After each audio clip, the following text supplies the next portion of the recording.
क्या आपने कभी सोचा है कि हर जीवित चीज, छोटे से छोटे कीटाणु से लेकर सबसे बड़ी व्हेल तक, अपनी तादाद क्यों बढ़ाती है?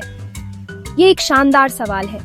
जरा सोचिए, एक अकेला जीव जैसे आप या कोई पालतू कुत्ता बिना बच्चे पैदा किए एकदम खुशहाल जीवन जी सकता है। आप खा सकते हैं, सो सकते हैं, दौड़ सकते हैं और खेल सकते हैं, लेकिन अगर किसी प्रजाति में कोई भी संतान पैदा न करे तो वह प्रजाति आखिर में खत्म हो जाएगी। ये एक ऐसी फिल्म की तरह होगा जिसका कोई सीक्वल नहीं है। कहानी बस खत्म हो जाएगी। प्रजनन एक अकेले जीव के जीवित रहने के लिए नहीं है, यह पूरे समूह, पूरी प्रजाति के जीवित रहने के लिए है। यह जीवन की मशाल को आगे बढ़ाने का सबसे अच्छा तरीका है। जीवन का एक बहुत जरूरी काम है चलते रहना। यही सबसे बड़ा राज है। हर जीवित चीज के अंदर निर्देशों का एक सेट होता है जिसे डीएनए कहते हैं। यह डीएनए उस जीव को बनाने और चलाने के लिए एक मास्टर ब्लूप्रिंट की तरह है। प्रजनन उस ब्लूप्रिंट को कॉपी करने और नई पीढ़ी तक पहुंचाने की प्रक्रिया है। ये पक्का करता है कि एक प्रजाति की विशेषताएं, चाहे वह बाघ की धारियां हो या पौधे का सूरज की रोशनी से भोजन बनाने का तरीका, बनी रहे। इस जरूरी प्रक्रिया के बिना पृथ्वी पर जीवन बहुत पहले ही खत्म हो गया होता। यह वह इंजन है जो सभी जीवन के जारी रहने को चलाता है। तो प्रजनन का मुख्य कारण निरंतरता है। यह पक्का करना है कि जीवन अचानक से रुक न जाए। कल्पना कीजिए, एक अकेला बैक्टीरिया इधर उधर तैर रहा है। वह अपना जीवन जीता है, लेकिन अगर वह विभाजित होकर और बैक्टीरिया नहीं बनाता तो उसका अनोखा अस्तित्व वहीं रुक जाता है। लेकिन विभाजित होकर यह एक पूरी कॉलोनी बनाता है, एक ऐसी विरासत जो लाखों सालों तक जारी रह सकती है। ये मूलभूत प्रेरणा सभी जीवन रूपों में समान है, जो हम सभी को एक शानदार, जारी कहानी में जोड़ती है। ये प्राकृतिक दुनिया में सबसे शक्तिशाली और जरूरी प्रक्रिया है, जीव विज्ञान का एक सच्चा चमत्कार। जीवन के निर्देशों को आगे बढ़ाने के ये दो मुख्य तरीके हैं। कुछ जीव यह सब अपने आप करते हैं, जबकि दूसरों को एक साथी की जरूरत होती है। इन दो तरीकों को अलैंगिक और लैंगिक प्रजनन कहा जाता है। दोनों के अपने अद्भुत फायदे हैं और वे जीवन की उस अविश्वसनीय विविधता को जन्म देते हैं जो हम अपने चारों ओर देखते हैं। एक तरीका बिल्कुल वैसी ही कॉपी बनाता है जो बहुत असरदार है। दूसरा चीजों को मिलाता है, विविधता पैदा करता है, जो बदलती दुनिया के अनुकूल होने के लिए बहुत जरूरी है। आइए गहराई से जानें और देखें कि ये अविश्वसनीय प्रक्रियाएं कैसे काम करती हैं। इस पर विचार करें। एसेक्सुअल रिप्रोडक्शन जिंदगी के लिए एक फोटोकॉपियर इस्तेमाल करने जैसा है। आपको सिर्फ एक पेरेंट चाहिए होता है। जो ऑनफस्प्रिंग बनता है वह उस सिंगल पेरेंट की एग्जैक्ट जेनेटिक कॉपी या क्लोन होता है। ये खुद को बढ़ाने का एक बहुत तेज और अच्छा तरीका है, खासकर तब जब आप ऐसी जगह रहते हैं जो स्टेबल है और ज्यादा नहीं बदलती। बैक्टीरिया के बारे में सोचिए। एक सिंगल बैक्टीरिया 2 में, फिर 4 में, फिर 8 में और ऐसे ही कुछ ही घंटों में एक बहुत बड़ी आबादी बना सकता है। यह प्रोसेस, जिसे बाइनरी फिशन कहते हैं, सिंपल और एक नए एनवायरनमेंट को तेजी से कॉलोनाइज करने के लिए बहुत असरदार है, जैसे पानी की एक बूंद या खाने का एक टुकड़ा। एसेक्सुअली रिप्रोड्यूस करने के और भी बढ़िया तरीके हैं। क्या आपने कभी स्टारफिश देखी है? अगर उसका एक हाथ टूट जाए तो कभी कभी वह हाथ एक पूरी नई स्टारफिश में बदल सकता है।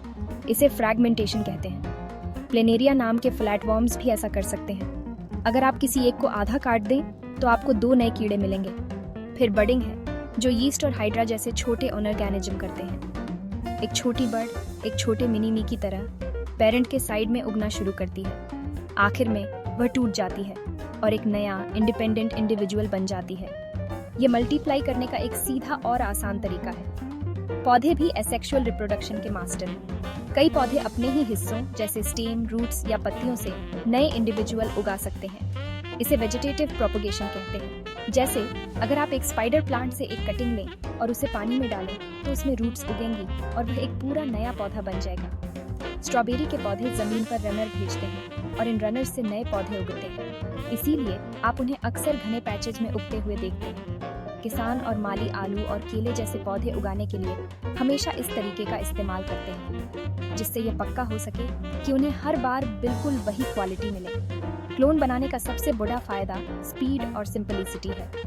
आपको एक मेट ढूंढने की जरूरत नहीं पड़ती, जिसमें टाइम और एनर्जी लग सकती है। अगर एक ऑर्गेनिज्म अपने एनवायरनमेंट के लिए बिल्कुल सही है तो एग्जैक्ट कॉपियां बनाने से यह पक्का होता है कि ऑनफस्प्रिंग भी अच्छी तरह से एडजस्ट होंगे। हालांकि इसका एक नुकसान भी है। क्योंकि हर कोई जेनेटिकली आइडेंटिकल होता है तो पूरी आबादी एक ही तरह के खतरों के लिए वल्नरेबल होती है।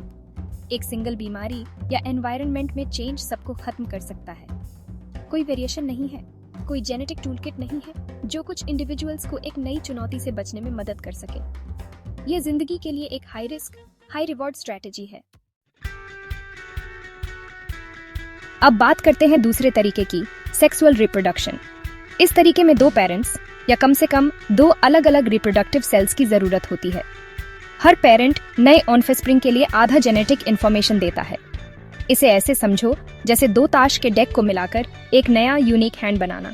ऑनफस्प्रिंग को दोनों पेरेंट्स से ट्रेड्स का मिक्स मिलता है, जिससे वह अपने पेरेंट्स और भाई बहनों से अलग होता है। ये जेनेटिक शिफ्टिंग एक बहुत जरूरी चीज के लिए सबसे जरूरी है, वेरिएशन।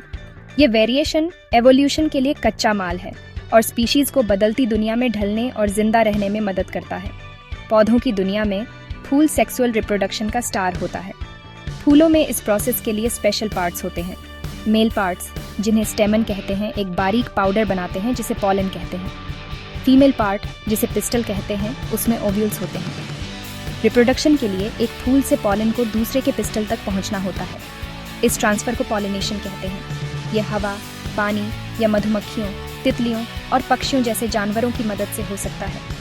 ये पॉलिनेटर फूल के ब्राइट कलर और मीठे नेक्टर की तरफ अट्रैक्ट होते हैं और वे खाने की तलाश में एक फूल से दूसरे फूल तक पॉलन ले जाते हैं। एक बार जब पॉलन पिस्टल पर गिरता है तो एक ट्यूब ओव्यूल तक बढ़ती है, तब फर्टिलाइजेशन होता है। पॉलन से जेनेटिक मटेरियल ओव्यूल में जेनेटिक मटेरियल के साथ मिल जाता है। यह फर्टिलाइज्ड ओव्यूल एक बीज में बदल जाता है, जिसमें छोटा बेबी प्लांट या एम्ब्रियो और खाने की सप्लाई होती है। फूल का ओवरी, जो ओव्यूल्स को घेरे रहता है, अक्सर फल में बदल जाता है। फल का काम सीडों को बचाना और उन्हें नई जगहों पर फैलने में मदद करना होता है। जब कोई जानवर फल खाता है और कहीं और जाता है तो वह बीज छोड़ देता है, जिससे पौधों को नई जमीन पर उगने में मदद मिलती है। ह्यूमनों और कई दूसरे जानवरों में सेक्सुअल रिप्रोडक्शन में भी दो पेरेंट्स शामिल होते हैं। मेल स्पर्म सेल्स बनाते हैं और फीमेल एग सेल्स बनाती हैं। ये स्पेशल सेल्स होते हैं जिन्हें गैमेटेस कहते हैं। हर एक में एक नया व्यक्ति बनाने के लिए जरूरी आधी जेनेटिक इंफॉर्मेशन होती है।